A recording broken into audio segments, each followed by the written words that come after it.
Hello there, ladies and gentlemen, what is up? Top King out 123 here once again with another Hearts of Iron 4 Officer School video for you guys. In today's Officer School, we're teaching you guys how to do Naval Invasions, and I'm also going to show you guys Paratrooper attacks and how to paratroop on enemies as well in this, because most of my Naval Invasions are accompanied by Paratroopers if I have them available. So first off, I would like to thank George Abzani for the suggestion and the idea for this video, and we're going to be covering a few topics in this video, mainly ranging from how to protect the convoys, how to get them there, and different templates I use for my paratroopers and my divisions when I'm using them to attack people. So let's go ahead and get started into the video. The first thing is very simple, and it depends on who you're playing as. If you're planning on doing just a naval invasion, you really need to work on naval power. As the United Kingdom, I have a large navy right off the bat, so producing it for a few years, I've done pretty well. And we have Naval Superiority, which is required to do a naval invasion. I think you need at least 75%. We've got 90 down here. And how you can tell this, if you look at the bottom, it actually shows the naval supremacy number. Sometimes it pops up, sometimes it doesn't. Here we got 95, here we got 96 and 99, so we're good in those areas. Then for paratrooper attacks, we also need 75% air superiority, and I don't see it popping up right now. Anyway, you need 75% though, so I might just be missing it on this screen right now, but you need 75% of air superiority. Actually, it's right here. And there you can see we've got 100% air superiority there. We have nothing over here because we're not attacking. 100% over here. 100% up here. So I mean, well actually right in here we got 74%. So let's go ahead and I'm going to put some paratrooper planes down here, and then we'll come back to the video for the next part. So next thing is going to be really important when doing a naval and air invasion. Make sure you have the naval invasion tree researched at the bottom of your naval tab. Every country's got it. Some of them start with the transport ships, some don't. The important thing is to know right at the beginning you have 10 if you research this. If you research this, or if you don't have this, or if you're trying to assign too many troops, it'll just say no divisions selected, and it can be very confusing. But it just keeps saying no division selected. Now, for our landing craft, something here you'll notice is it pops up to 40 can be used. Or I believe it's 50, because this adds 10 right here, plus 10, and it says plus 40, so I think it's about 50. And our invasion defense will go up a little bit, our preparation time drops by 50%, and it actually works pretty well. I mean, the only sad thing is like with the last one, it lets you do 100 troops, but it goes back up 75. So I think right here, the second one is kind of the sweet spot here, because this one, it gives you 50% defense, but the speed goes up, and if you keep doing this, you'll have 40, but you're kind of cutting it in half. So next thing is going to be showing you guys the templates I try to use and telling you which one of these, well, what they're each for pretty much. So we have our Marine Light. This is kind of for countries who don't have a massive way to attack the enemy. They don't have a lot of resources available. This is kind of my basic Marine template I use. If I'm playing something like Spain, maybe France in certain circumstances, Italy, maybe Romania, you know. In the United States, because I can pump these out pretty quick. But this is just like a light invasion force. This kind of like expected to meet some resistance, but nothing too bad. So you wouldn't really want to use that against Germany too often. Now for our light attack, this is the one where it's kind of meant to break through, but also hold until enough divisions get there. That's what this one's for. This isn't meant to continue advancing, even though it can very easily advance for our soft attack and breakthrough. It's 14 Marines and 4 artillery. So this may be banned in multiplayer games because some of them do 1 artillery for each line of infantry. So one way you might be able to kind of do a loophole here is if you do this line infantry, like 4 infantry, 4 infantry, 4 infantry, 4 infantry, and then just do 4 artillery. Yeah, that's one way you kind of cheat it a little bit, say you didn't understand if you really want to be kind of a jerk about it, but I wouldn't recommend that. But this is a good one for defense and breakthrough if you can get away with it. Another thing I like about it, it's got anti-tank weapons to prevent the enemy tanks from steamrolling you if that's what they've got, and also has some support artillery. Now something else you could also do here is if you were really worried, like if you're invading Germany like I am, one thing you might want to do is just replace these with anti-tank. So you have 3 anti-tank. Actually, you can add a lot more anti-tank by doing this route. Hold on here. Well, yeah, like this would definitely not be allowed in multiplayer because it could kind of like counter everything. But it's got 3 artillery, 3 anti-tank, and then it's got 14 Marines, and plus your support. So this would be a pretty overpowered template probably. Now for our next one is going to be a strong defense. This is totally based on defending the port. The other one's like if you want to break out and you're going to probably encounter infantry, like if you know you're going to invade Cherbourg, you would like to break out and get a front line through here. That's what that other template's for. This one is meant to take the port and hold it until everything else can come. Like you're not expecting to move forward at all, even though it can probably do that. This is totally meant for defense. It's got some anti-tank here, a logistics company is in a lot of these, along with support artillery. Now, this is the last Marine template, and this is the strong attack one. This is mainly meant in all circumstances to get in, and this is going to be your main attack force. Okay, this means you're not going to be sending infantry in from the islands or anything. This is going to be exactly what I'm about to tell you. Attack, move forward. Attack, move forward. Now, I've got a medium tank here, but it's recommended you have a heavy one if you have the production for it. I've also got support rocket artillery, support artillery, and support anti-tank. So this is some pretty powerful template, and I guarantee you this is probably going to be banned in multiplayer, but you never know. Some servers really don't care. Some have arcade rules and they really don't care. You never know. But anyway, let's go on to our paratroopers. So we have Paratrooper Light. This is pretty much the same thing as the first Marine. This is mainly meant if you don't have a large, basically, country. Like Germany could mass produce these things, and these are not that great for Germany, but this would work okay if you're Italy. This would work great if you're Spain, maybe probably the United Kingdom right off the bat, to be honest with you. And the reason is we have an anti-tank here to help against tanks, and we've got some support artillery. And a logistics company. That's important because it pulls your supply use down just a little bit by 17. And if we take that away, our supply use goes up to 17, and our weight goes down, our organization goes up a little bit.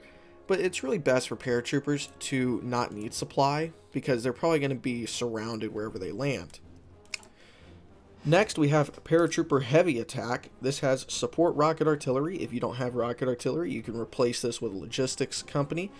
Support anti-tank, support artillery. Other than that, it's just 4 lines or 5 lines of infantry. So you've got 25 paratroopers here. And that's it for that one. And then our final paratrooper is called the Paratrooper Why Not. And it's basically, you're planning on dropping 1 to 2 paratroopers in each province, and they're just meant to hold them off for a while. And just meant to bug the enemy and make them pull the forces back. That's all these guys are meant for. Now, I'm going to show you in a minute here.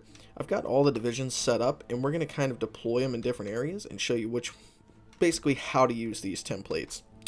And this is a horrible idea because the areas are really only like 80 combat width usually, and I forgot how you can view it. I think if you click a province, it tells you the combat width somehow or something like that. If you have the land, I'm not going to stress on it too much, but there's some way you can actually view the combat width. I think you don't see it until you're actually in combat, but pretty much I think it's set like one area's got this, and you go 20, 40, 60, 80, 100, and then like they can all attack or something. I'm not entirely sure. There's plenty of tutorials online to help you understand that, but this paratrooper, like I said, is just mainly meant to pull their forces back, hold them back a little while, and just start kind of annoying them, causing issues for them, and maybe deleting their factories and stuff behind their lines if you really wanted to. So next we're going to go ahead and get our invasion ready, and then we're going to come back once everything's set up and we're ready to deploy. Alright guys, so the paratroopers are not working anymore, so what I've gone ahead and done is I'm just going to skip over to the Marines and show you guys how they work. So immediately right off the bat, you probably think this is the stupidest looking thing on earth. However, this is actually a very good tactic in multiplayer. It works out very, very well just about every time I've done it. This is working for 2 reasons, okay? One, well actually let me explain to you how I've done this first off and why. So what I've done is I have my Marines set to 1 order each, okay? What that means is I've set 1 division like this, clicked them, told him to attack. Click the next one, turn this off, turn it back on, told him to attack. And now you see something here, whenever you're trying to deploy, you can only use one invasion from any port at one time. So the reason I do this, make so many of them, is because, look at this, it only takes 3 days. It takes 3 days compared to the same number of divisions if I were to launch them all from one port. See, that takes 35 days, this takes 3. And you don't even have to do it like I did.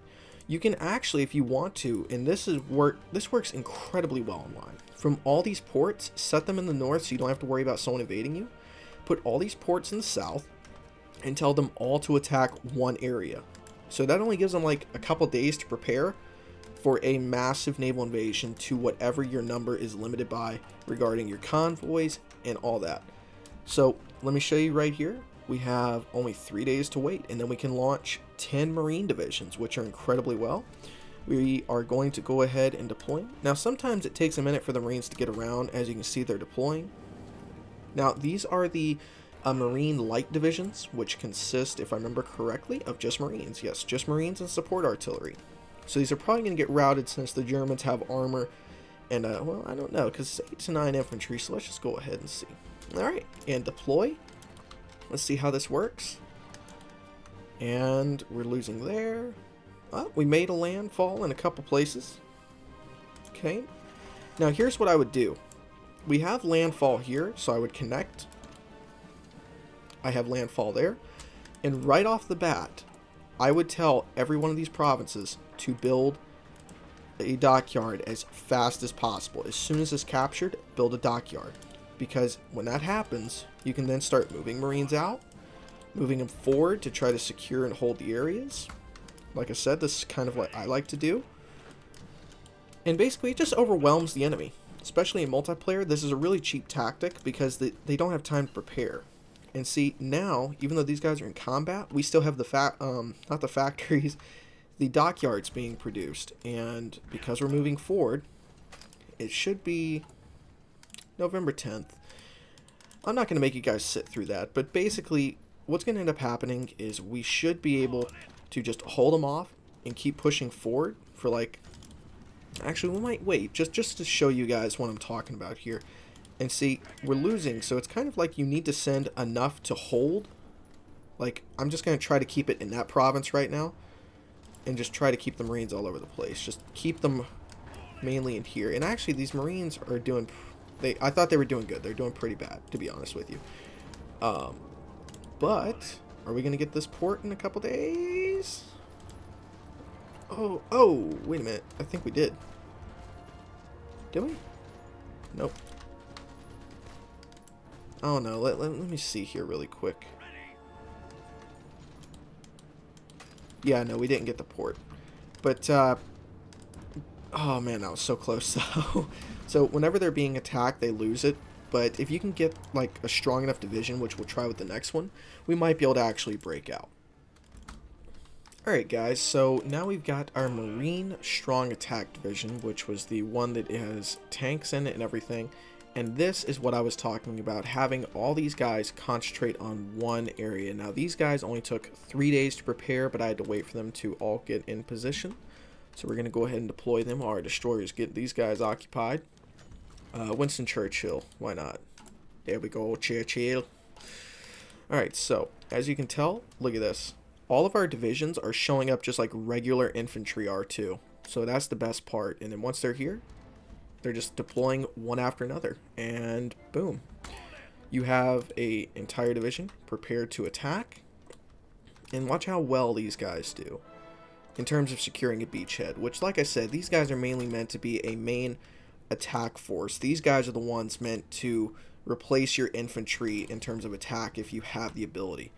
Which looks like they're kind of bugging out a little bit here. Oh, no, they're winning. I mean, you can kind of tell they're doing pretty well against 1940 German infantry, and they're making their way pretty good across Europe. Now, I want to find an armored unit and see how well they do, but it doesn't look like the Germans want to send any to us right now. Alright, they're kind of getting stretched thin a little bit, so I'm going to go and stop showing you guys the really awesome division right here for the strong attack. Well, oh, here's an armored division. Alright, I'm going to tell him to attack. And I can't tell. Is that the Panzer Division? No, infantry. Okay, we're actually getting attacked by a Panzer and we're winning. I just saw him get routed. Yep. So these guys can hold up to Panzers very nicely. But be aware this class is probably not allowed in multiplayer. And once again, that one is my favorite to use if I can get away with it. And it is this one for the strong attack right here. Alright guys, so this is pretty much the end of the video. I know you guys don't want to see too much more of the combat, just showing the divisions on one AI along with Italian players, so I'm just going to go over it one more time and explain. The Marine 1 Light Division is mainly meant right here to just go in and kind of hold a fort or a port until reinforcements can get to it. And maybe push up a little bit just to kind of secure it, or even build a dockyard on there.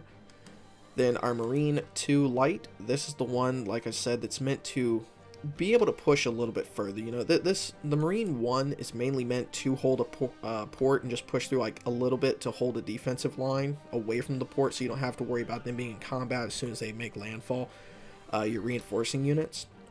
But this guy's meant to go forward a little bit more, probably maybe to here.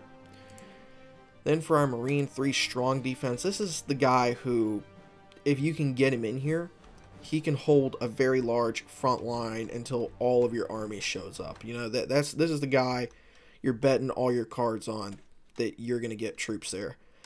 Then finally for Marines, we have the Marine 4 Strong Attack. This is the guy, like I said, that's meant to be totally aggressive fighting force. This is the one you're going to have like 30 to 50 divisions of if you have the production available to keep pushing in to Germany, to London, to wherever you're going to be invading.